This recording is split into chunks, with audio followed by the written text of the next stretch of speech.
Sir global debt 360 trillion dollar है जी उस सिर्फ इंटरेस्ट पे 1 ट्रिलियन पर ईयर दे रहा है जी यूएस। जी।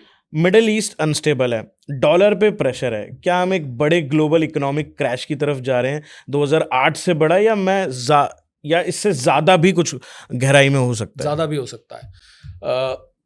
110 ट्रिलियन डॉलर वर्ल्ड की जीडीपी है और करीब 350 ट्रिलियन डॉलर डेट है, डेट है। Global debt. इसका मतलब हर $1 के पीछे $3 की डेट है, अगर इसको आप ऐसे समझें तो कितनी बड़ी क्राइसिस है। मान लीजिए कोई डिफॉल्ट होता है, हाँ, किसी ने रीपे करने में गड़बड़ किया तो पूरा का पूरा फाइनेंशियल सिस्टम कोलैप्स कर सकता है, पूरा का पूरा बैंकिंग सिस्टम कोलैप्स कर सकता है, पूरी की पूरी जो डेट का पूरा सिस्टम है वो सारा कोलैप्स कर सकता है।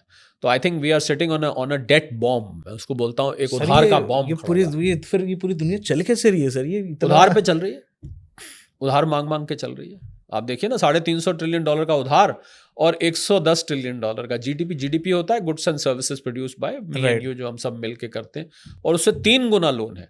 तो इसको हम बोलते हैं ओवर लेवरेज्ड वर्ल्ड इकोनॉमी, कि जरूरत से ज़्यादा मतलब ऐसा समझिए कि आप 1 लाख रुपए महीना कमाते हैं और उसके बदले में आपके 3 लाख रुपए आपने उधार ले रखा है। हर महीने 1 लाख कमाते हैं, हर महीने 3 लाख का उधार लेते हैं, तो कितनी खतरनाक सिचुएशन है, ऐसा समझ लीजिए इसको। और अगर एक भी पेमेंट फॉल्ट गड़बड़ हुई तो सोचिए क्या होगा फिर। जब तक ये साइकिल चलती जा रही है तो उधार बढ़ता जा रहा है।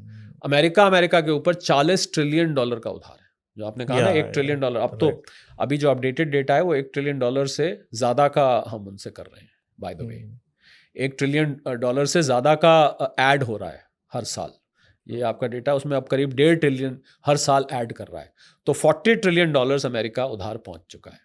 तो अमेरिका को तो क्या डॉलर का सही प्राइस हम नीचे देख सकते हैं आने वाले फ्यूचर में? डॉलर का फ्यूचर बहुत खराब है, और डॉलर अभी जरूर बल्ले बल्ले हो रहा है इस टाइम, बट आने वाले टाइम में डॉलर का बैंड बजने वाला है। ऐसा कैसे, मतलब क्या कैलकुलेशन है सर? मुझे तो पता नहीं। क्योंकि डॉलर जहां अमेरिका का डॉलर है और अमेरिका की इकोनॉमी खोखली होती जा रही है, तो इन्होंने आर्टिफिशियली डॉलर को ऊपर रखा हुआ है, और ये लोग छापते हैं, आंख बंद करके दबादब वहां पर छापते हैं।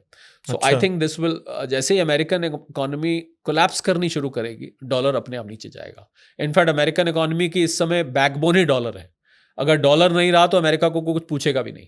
सो इवेंचुअली और दुनिया डॉलर से परेशान है। ये जो सारी क्राइसिस है, इसके पीछे प्रधानमंत्री जी की अपील क्यों थी? डॉलर के पीछे, कि भाई डॉलर के रिजर्व। तो सारी दुनिया इस समय चाहती है कि डॉलर के चंगुल से निकले। So there are attempts being made to make sure that we get away from dollar. तो जैसे जैसे दुनिया डॉलर से हटेगी, डॉलर अपने आप कोलैप्स करेगा। इसीलिए गोल्ड सिल्वर का फ्यूचर बहुत ब्राइट है, क्योंकि डॉलर अगर फेल हुआ तो सिर्फ गोल्ड ही ऐसी चीज़ रह जाती है जो कि ग्लोबल मेजर ऑफ वैल्यू है। क्योंकि और आप कैसे करेंगे? मान लीजिए इंडोनेशिया के किसी व्यक्ति को स्विट्जरलैंड से कुछ करना है, तो मेजर कैसे करेगा वो? So then they'll have to be a measure of value, that will be gold, which is why I feel तो डॉलर का भविष्य बहुत उज्जवल नहीं है।